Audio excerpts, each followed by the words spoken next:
Voilà, on a débuté ce culte en citant ce verset. C'est la parole de la foi que nous prêchons. Et dans le passage que nous avons lu ensemble, je vous invite à relire à la maison, nous avons souligné l'importance de la foi qui conduit au salut et qui va se traduire par le fait qu'on va faire confiance en une personne, Jésus-Christ, qui va se traduire par une conviction du cœur. On croit que Dieu a ressuscité Jésus d'entre les morts. Par une prise de position publique, la confession de la bouche, mais qui est une confession de ce qu'on a décidé de vivre, un engagement de vie, il est Seigneur.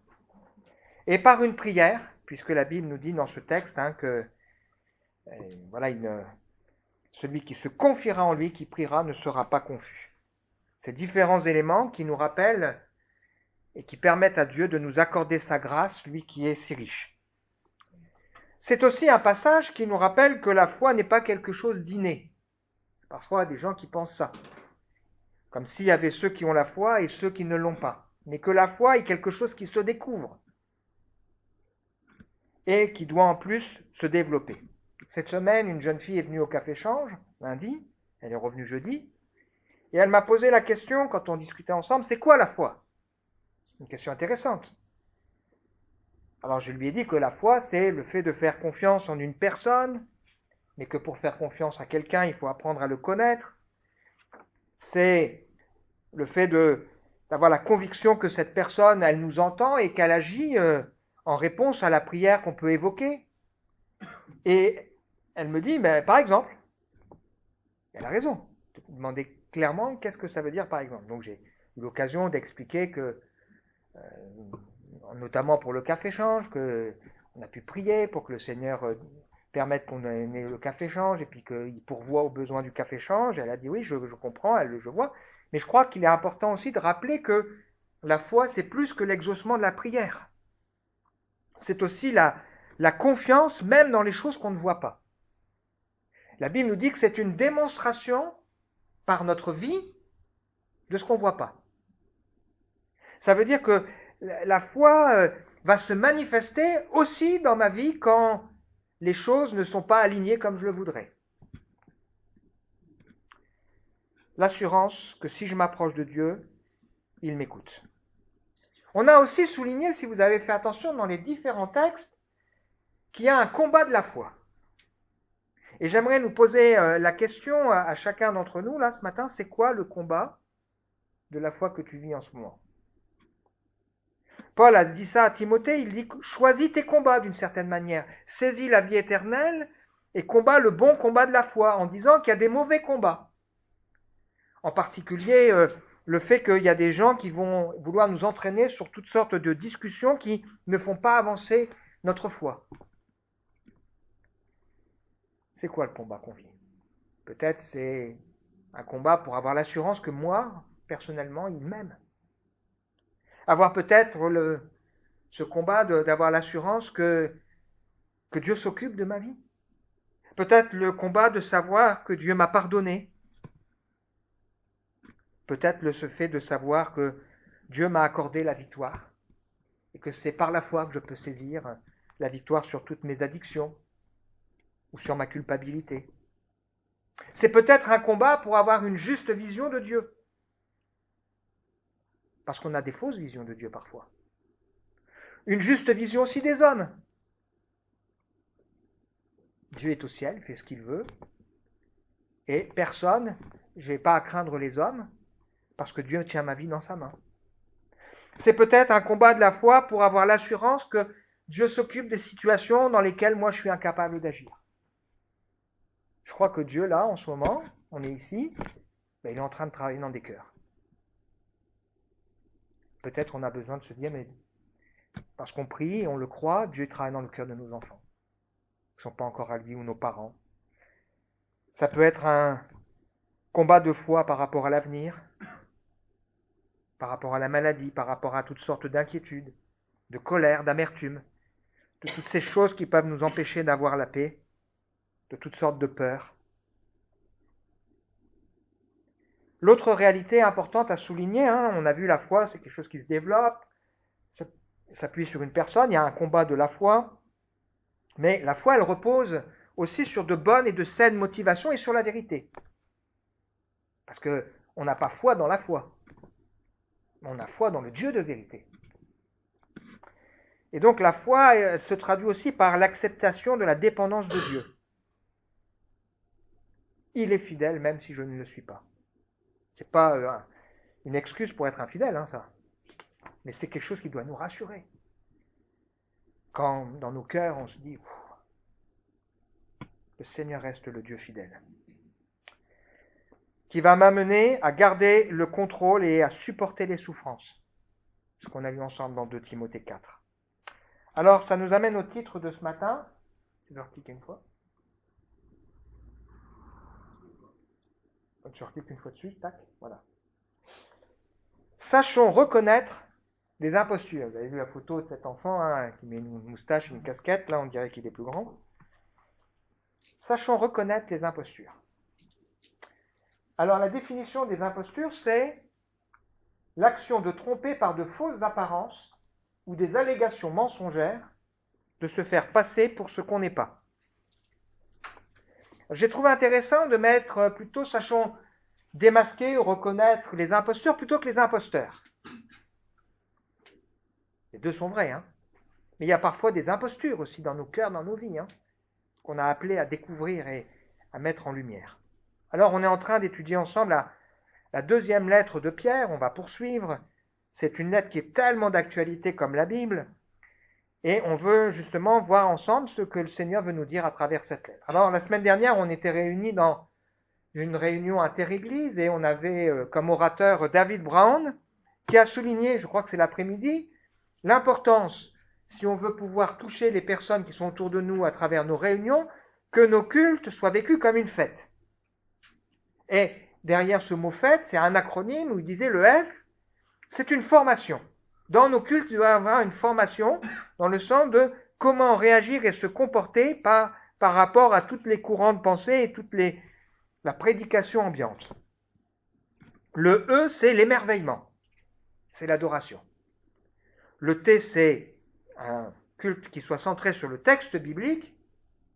Et puis le dernier E, c'est, ne pas oublier à la fin, c'est un envoi. Parce qu'on a conscience que quand on quitte la réunion, on est dans la vraie vie, avec les défis. Et il a souligné, et j'ai bien apprécié ça, parce qu'il a souligné que souvent on vit assez bien dans les cultes les 2 lettres du milieu, c'est-à-dire l'adoration, il y a les chants, etc. On vit assez bien le fait qu'on s'imprègne d'un texte biblique, mais il disait parfois, on manque de cette formation, de dire comment on fait dans telles circonstances par rapport aux défis de la vie, ou l'envoi, avec la prise de conscience de nos défis. Ça m'a encouragé parce que je me suis dit, cette expression, la fête, elle est tout à fait dans le projet de l'Église et dans les valeurs qu'on a mis en avant. On a les pieds sur terre et on veut être une lumière pour aussi celles et ceux qui sont autour de nous. Alors, on se rappelle, pour se remettre dans le bain, les 4 objectifs de la 2e lettre de Pierre. Nous aider à bien comprendre le salut et ce que cela implique.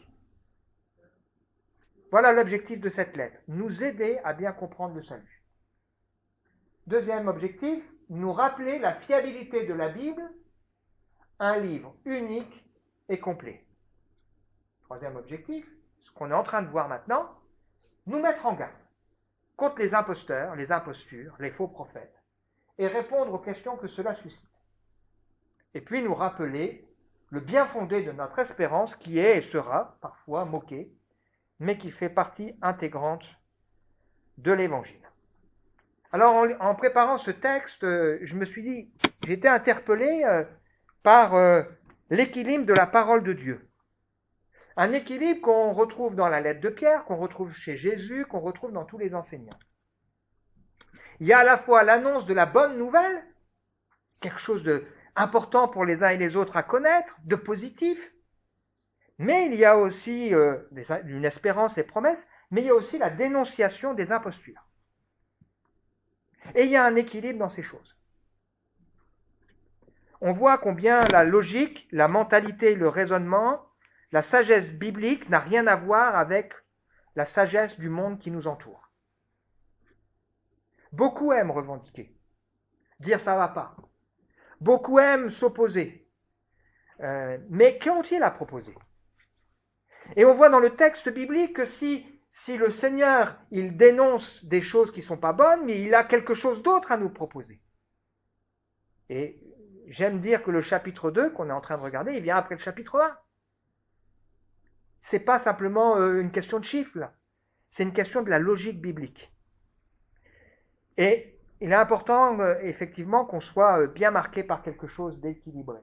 On veut nous mettre en garde contre les faux prophètes, les imposteurs et les impostures, et répondre aux différentes questions que cela peut susciter. Et on va le voir en particulier ensemble ce matin. Donc, dans la foi qu'on présente, avec les amis avec lesquels on pourrait un jour être amené à parler, on veut, dans nos discussions, comprendre que dans leur manière de voir, il y a des choses qu'on peut accepter, qui sont bonnes.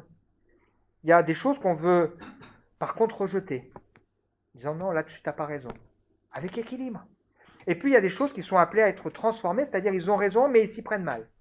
Et l'Écriture nous amène à découvrir la vérité. Donc, il y a 3 dangers. Ne faire que dénoncer les impostures,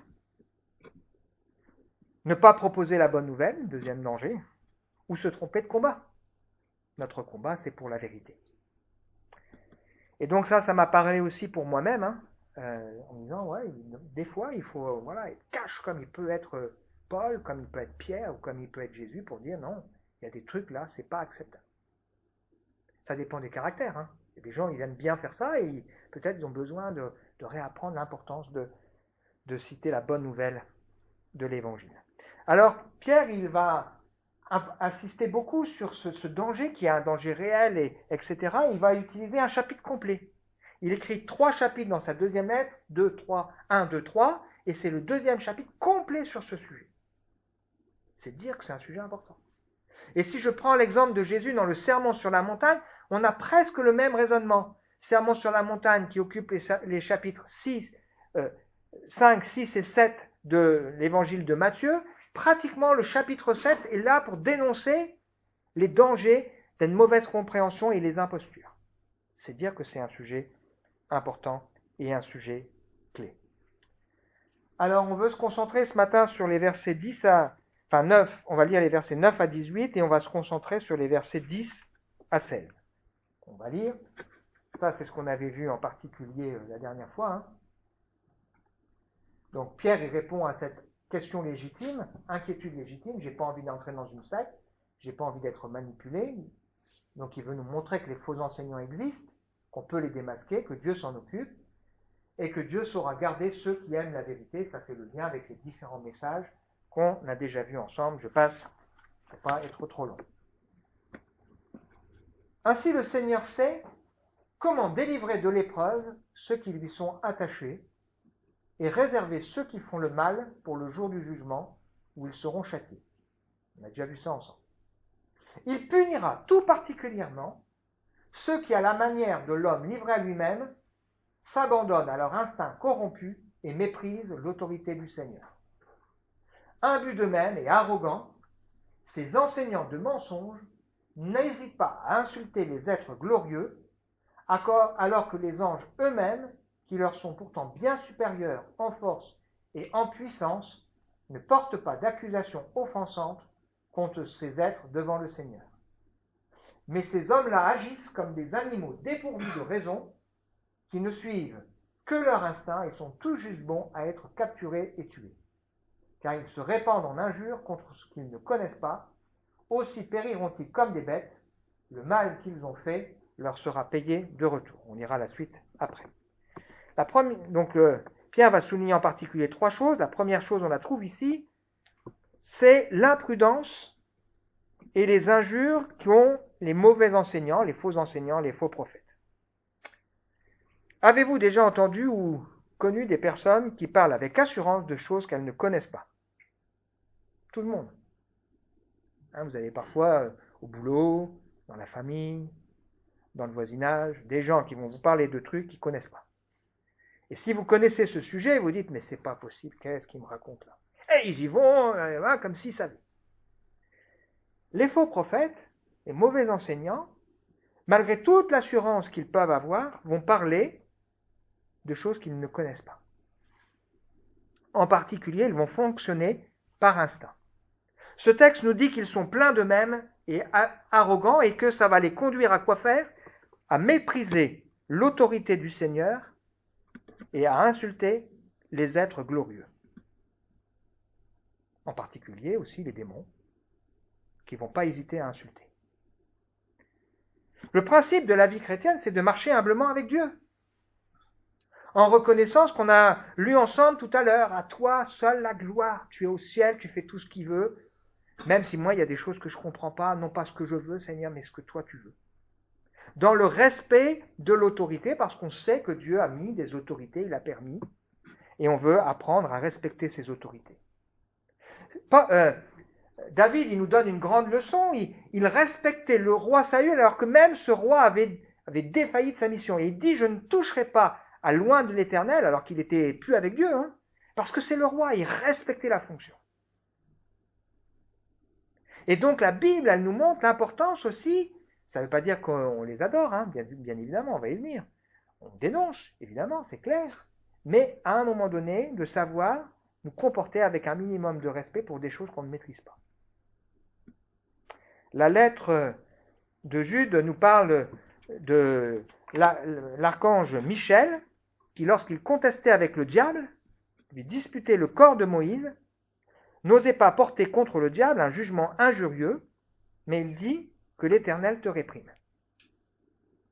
Et donc, le respect, par parler n'importe comment, ça concerne en particulier le monde spirituel. Dans ce monde spirituel, il y a des hiérarchies, séraphins, anges, archanges, autorité, domination, puissance. Et il y a malheureusement un danger qui peut se prendre, c'est ceux qui vont à la fois avoir le culte des anges, ceux qui prennent plaisir à s'humilier, à s'adonner au culte des anges, nous dit Colossiens, à se livrer à leur vision, s'enfler d'orgueil, sans raison, poussés par leurs pensées toutes humaines, refusant de s'attacher au Christ qui est le chef et la tête. Et quand je pense à ça, je pense qu'on est tellement loin de ce qu'est le message de l'Évangile et de l'exemple de Jésus. Jésus qui nous dit que le plus grand, c'est celui qui sert. Qui nous dit que ce qui a vraiment de la valeur dans nos vies, c'est la fidélité, dans les petites choses. Jésus qui se présente comme le roi serviteur. Qui nous dit que la loi royale, c'est d'aimer son prochain. Que la religion pure et sans tache consiste à visiter les veuves dans leur affliction. Que l'amour, c'est ce qui est la clé et qui donne du sens à toute action. Que l'unité est plus importante que les individus. L'évangile, c'est ce qui nous dit que Dieu choisit les choses faibles pour confondre celles qui sont fortes. Et il nous dit aussi que la puissance de Dieu s'accomplit dans la faiblesse de l'être humain.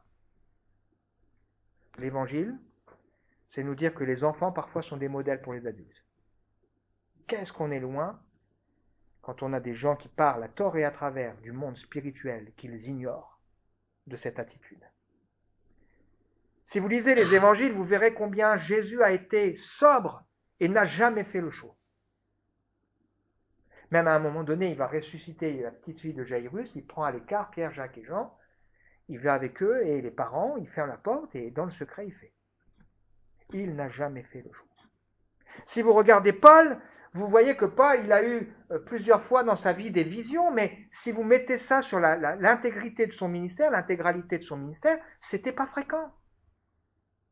Et même quand à un moment donné, il parle du fait qu'il a été ravi, il parle pas de lui, il parle d'un homme. On sait que c'est lui parce que ça se comprend dans le texte. Mais il veut pas tellement insister sur lui-même qu'il dit un homme en Christ a été ravi, voilà. Parce qu'il y a un respect, il y a une humilité par rapport à ces choses.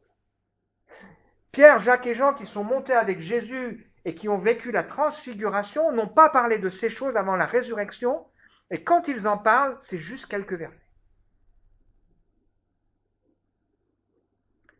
J'aime bien ce qu'a dit quelqu'un, il a dit que les tonneaux vides sont ceux qui font le plus de bruit.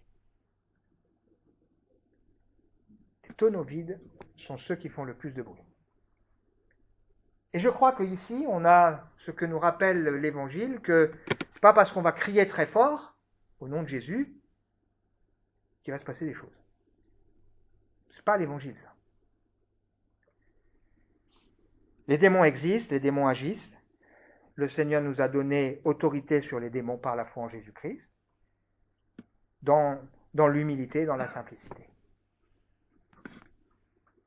Pas pour se mettre en avant, pas pour tourner en ridicule le monde spirituel et les autorités. Et ce que nous dit ce texte, c'est que des gens qui se comportent de cette manière sont tout juste bons à être capturés et tués, ils périront comme des bêtes, le mal qu'ils ont fait leur sera payé en retour. L'Évangile nous invite au contraire à la sobriété et à veiller. Un jour, j'ai eu une jeune fille qui est venue au Café Change. Elle avait une vie bien marquée par le monde occulte. On a fait ensemble un travail. Bon, j'avais demandé à plusieurs personnes de prier, et je peux dire que dans la grande simplicité, cette fille a vécu une délivrance. Il n'y a pas eu besoin de crier. Deuxième chose que nous dit ce texte, on lit la suite, ces hommes trouvent leur plaisir à se livrer à la débauche en plein jour. Ils salissent et déshonorent par leur présence les fêtes auxquelles ils participent avec vous en prenant un malin plaisir à vous tromper. Ils ont le regard chargé d'adultère et d'un besoin insatiable de péché. Ils prennent au piège les personnes mal affermies, ils n'ont plus rien à apprendre en ce qui concerne l'amour de l'argent, ils sont sous la malédiction divine.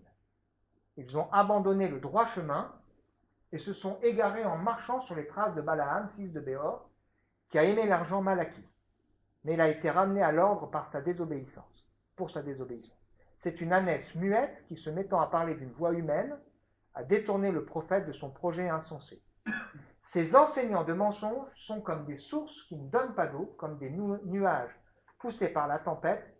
Dieu leur a réservé une place dans les ténèbres les plus profondes. Avec leurs discours grandiloquents mais creux, ils cherchent, pour satisfaire leurs désirs tout humains, à appâter, etc., etc. Deuxième chose que souligne l'apôtre Pierre ici, c'est leur pratique. En particulier, c'est que leur plaisir est mis en avant. Ils n'hésitent pas à se livrer à la débauche en plein jour. Il y a une réalité biblique, c'est que soit la parole de Dieu nous transforme, soit nous transformons la parole de Dieu. Je vais répéter cette phrase parce qu'elle me paraît importante. Soit on accepte que la parole de Dieu nous transforme, soit nous transformons la parole de Dieu pour lui faire dire ce qu'on a envie de dire. Et je crois vraiment qu'il y a un grand danger aujourd'hui, c'est le laxisme. Dieu est saint, on l'a chanté. Il est saint, et on ne peut pas faire n'importe quoi avec le Seigneur. On voit de plus en plus que les personnes n'ont plus peur d'afficher leurs travers. C'est vrai dans la société, ce qui était caché autrefois en plein jour. Il y a même des marches dans lesquelles il ne faut surtout pas emmener des enfants, parce que ce n'est pas simplement une question de mœurs, c'est une question d'indécence. Mais c'est vrai aussi, malheureusement, que cet état d'esprit, on peut parfois le retrouver dans toutes sortes d'enseignants. L'Évangile est un message sérieux, la sainteté de Dieu, c'est sérieux. Et le troisième commandement, c'est de ne pas utiliser le nom de Dieu en vain, c'est sérieux. Et ce texte nous rappelle ici aussi toute l'importance que donnent ces personnes à l'argent. Qu'on est loin, parfois, de Jésus qui n'avait pas un lieu pour reposer sa tête. Paul n'hésite pas à dire ce que vous avez vu en moi, pratiquez-le. Il ne le dit pas dans un sens d'être une référence, mais dans un sens que ce qu'il dit et ce qu'il vit sont alignés. C'est pas pareil. Il vit ce qu'il dit. Donc il peut dire ce que vous avez vu que je fais, faites-le. Et pas dans le sens de dire, regardez, moi je suis votre modèle. Attention à ceux qui causent des divisions et des scandales, au préjudice de l'enseignement que vous avez reçu, éloignez-vous d'eux, car de tels hommes ne servent pas Christ notre Seigneur, mais leur propre ventre, et par des paroles douces et flatteuses, ils séduisent le cœur des simples. Ces personnes n'hésitent pas à être habiles pour soutirer de l'argent. Je ne suis pas en train de dire que quand on sert le Seigneur, on ne doit pas être honoré par rapport à ça, évidemment. L'enseignement biblique, il est équilibré, mais il ne faut pas confondre le moyen et le but.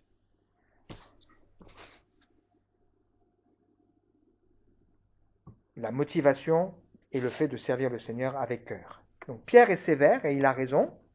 Il sous-entend ici que, en particulier lors des fêtes des agapes, il y a des excès qui ont pu être faits, et il met en garde par rapport à ça en disant « Ils sont sous la malédiction divine ». Avec mon épouse, on a connu quelqu'un qui parlait beaucoup d'argent. C'est bien dommage, parce que ça a porté grandement préjudice à son ministère.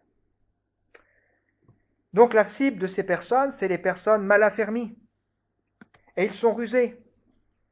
Et l'Écriture emploie l'idée ici de prendre les gens avec un hameçon et de les attraper. Et j'ai bien aimé un jour, j'avais entendu cette prédication de quelqu'un qui disait, vous savez, quand on va à la pêche avec l'hameçon, c'est pas pour donner à manger aux poissons. Hein. Pas pour donner à manger aux poissons. Hein. C'est bien pour autre chose. Rappelons-nous que le diable nous dit ce qu'on a envie d'entendre. Soit la parole de Dieu nous change, soit nous changeons cette parole parce qu'on n'a pas envie. Ils sont insatiables, incapables d'arrêter, se pensent libres, mais en réalité ne le sont pas.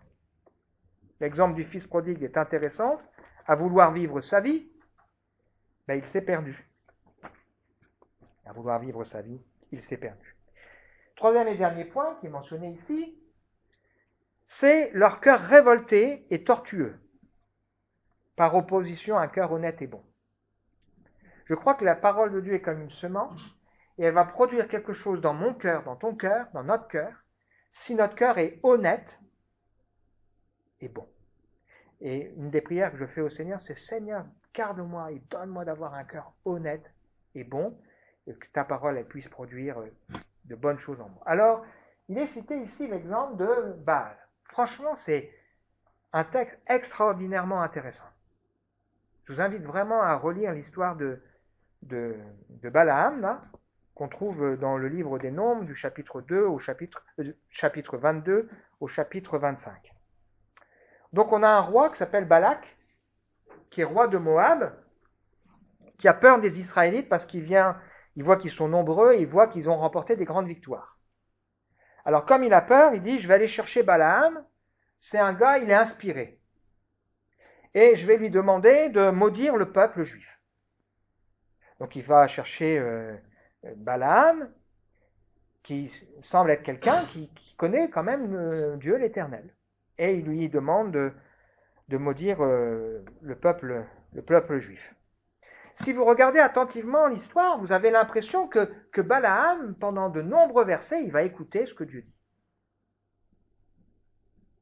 4 fois Dieu va lui parler, 4 fois il va faire mine d'obéir, mais si vous regardez dans le détail, vous verrez qu'il obéit, mais son cœur n'y est pas. Alors la première fois, on vient le voir, il dit « Attendez la nuit, je vais consulter Dieu ». Dieu lui dit clairement « Non ». Alors qu'est-ce qu'on fait? On renvoie des gens plus importants, on lui promet plus d'honneur, on lui dit « Viens, vraiment, viens maudire ». Et on lui dit, il répond « Si Balak me donnait une maison pleine d'argent et d'or, je ne pourrais pas faire une chose petite ou grande sans l'ordre de Dieu, mais je vais quand même lui demander ». Dieu dit non. On revient, il dit même si on me donnait tout l'argent, hein, mais je vais quand même lui demander. Et puis, il va demander à Dieu, Dieu finit par dire, vas-y. Et au moment où il part, la Bible nous dit que la colère de Dieu s'enflamme. On pourrait dire, mais quand même, tu viens de lui dire, vas-y, et puis ta colère s'enflamme. C'est quand même bizarre. Il lui a dit, vas-y, parce que c'est ce qu'il avait envie. Il lui a dit quelque part ce qu'il avait envie d'entendre. Et ce texte nous montre aussi que parfois nos prières nous desservent. On peut se conforter par nos prières dans des voies qui ne sont pas bonnes. C'est incroyable ça. Alors qu'est-ce qui va se passer? L'ange de Dieu va se placer sur son chemin, il ne le voit pas. Et puis il y a son ânesse là qui voit ce que lui ne voit pas. Et puis elle va le faire prendre un autre chemin, il n'est pas content, il frappe l'ânesse. Après elle va le frotter contre le mur, il n'est pas content, il frappe l'ânesse. Et puis ensuite, elle refuse d'avancer, elle se met à plat ventre, donc il frappe l'ânesse, etc. Et l'ânesse va parler. Une ânesse muette qui parle. Pour arrêter cet homme dans sa folie. Je vais dire quelque chose qui n'est pas flatteur pour moi. Je prie que le Seigneur, dans sa bonté, m'inspire, et je crois qu'il le fait. Je prie pour que le Seigneur m'utilise, mais la réalité, c'est que Dieu peut prendre une ânesse muette et la faire parler.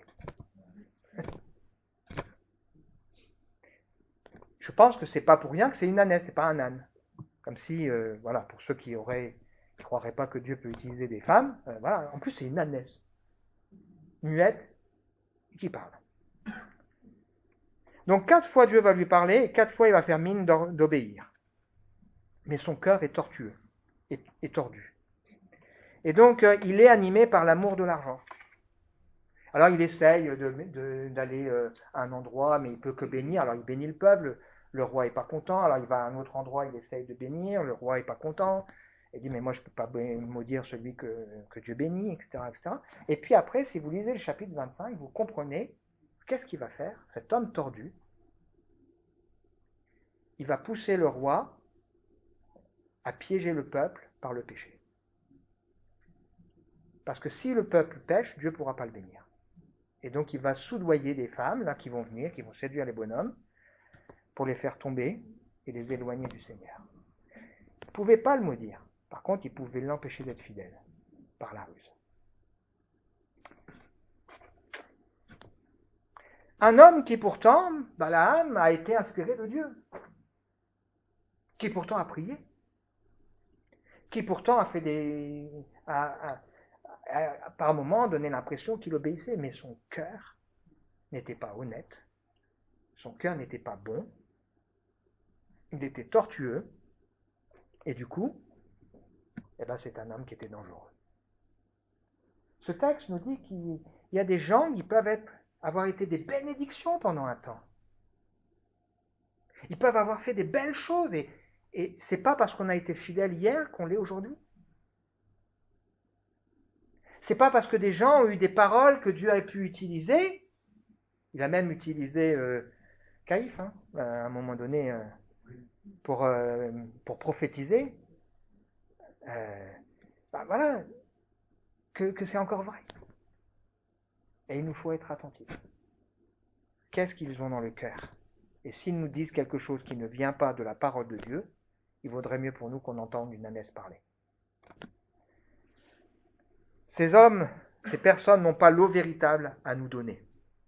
Au contraire, ils vont nous éloigner du Seigneur. Et Dieu dit clairement qu'il leur a réservé une place dans les ténèbres les plus profondes. Waouh, c'est sérieux quand même. C'est sérieux quand même. Rappelons-nous qu'on peut prier, et notre prière peut parfois devenir un piège, parce qu'elle peut encourager notre péché, si on n'a pas un cœur honnête et bon. Je dis ça pour moi aussi. Important pour nous de veiller. Conclusion pour nous ce matin, c'est la parole de la foi que nous annonçons, qui passe par l'écoute du Saint-Esprit, un cœur honnête et bon, qui passe par le fait qu'on va confesser, Jésus est Seigneur, qu'on va se positionner publiquement, qui passe aussi par la prière et pitié, Seigneur. Et nous voulons que le culte soit pour chacun une formation, nous aider à réfléchir dans notre vie, dans la manière très pratique, un émerveillement, tourné vers Dieu, attaché au texte biblique, et on veut que le Seigneur puisse vraiment pleinement nous bénir. Les imposteurs et les impostures existent, mais Dieu veut qu'on ait une foi saine. Et je crois que chacun de nous en vit des combats de foi. Et peut-être ce matin, on a besoin d'identifier que dans ma vie, dans mes craintes, qui me polluent, dans mon passé, dans mon histoire, dans mon avenir, enfin je ne sais pas, avec mes enfants, il y a des combats de foi. Oui, je crois que Dieu tient tout dans ses mains, qu'il s'en occupe. Et donc je veux lui déposer ça. Et je veux apprendre à lui faire confiance. Et j'ai besoin aussi parfois de partager ça avec un frère, une sœur, avec l'Église, pour qu'on puisse prier, parce que Dieu nous a donné ce moyen de grâce. Sa parole est comme une semence qui produit la vie, mais pour ça, elle a besoin d'un cœur honnête et bon, mais aussi un cœur arrosé qui puisse produire du fruit. Et Paul parlera souvent à Timothée d'avoir une bonne conscience devant Dieu, en disant, certains ont perdu cette bonne conscience. Paul dit que le Seigneur se sert de sa vie pour montrer sa grande patience, lui l'exemple type des pécheurs. Donc il ne se met pas du tout en avant. Le Seigneur est rarement dans le bruit violent, mais il est dans un murmure doux et léger. Pour ça, il faut apprendre à écouter ce que le Seigneur veut nous dire. Alors j'avais hésité avec ce titre, ne nous laissons ni impressionner ni tromper. Peut-être la question se pose pour nous ce matin, qu'est-ce qui nous impressionne? Qu'est-ce qui nous impressionne? Pour réfléchir à qu'est-ce qui vient du Seigneur et qu'est-ce qui ne vient pas de Dieu. Il y a une simplicité dans l'Évangile et une sobriété. Que le Seigneur nous aide et qu'il nous bénisse. Amen. On veut prier. Merci Seigneur parce que tu nous as mis en garde pour nous dire que particulièrement dans l'évolution des temps, il y aura une recrudescence d'impostures, d'imposteurs, de tonneaux qui font beaucoup de bruit, mais qui en réalité, Seigneur, ne nous conduisent pas à la vérité de l'Évangile. Seigneur, c'est devant toi humblement qu'on veut se tenir pour veiller sur nous-mêmes, veiller aussi pour que nos prières ne soient pas pour nous-mêmes des pièges, mais être avec un cœur honnête et bon. Tu es bon, ta bonté est grande, ce que tu décides pour nous est le meilleur, et tu as tout entre tes mains. Tu sais, Seigneur, les combats de mes frères et sœurs ce matin, des amis qui sont là, et je supplie, Seigneur, que tu puisses nous aider les uns et les autres à identifier ces combats, pour les combattre de la bonne manière, en s'appuyant sur tes promesses et en serrant ta parole sur son cœur, en disant non à des pensées qui ne viennent pas de toi, Seigneur, pour ta gloire et ton honneur. Amen.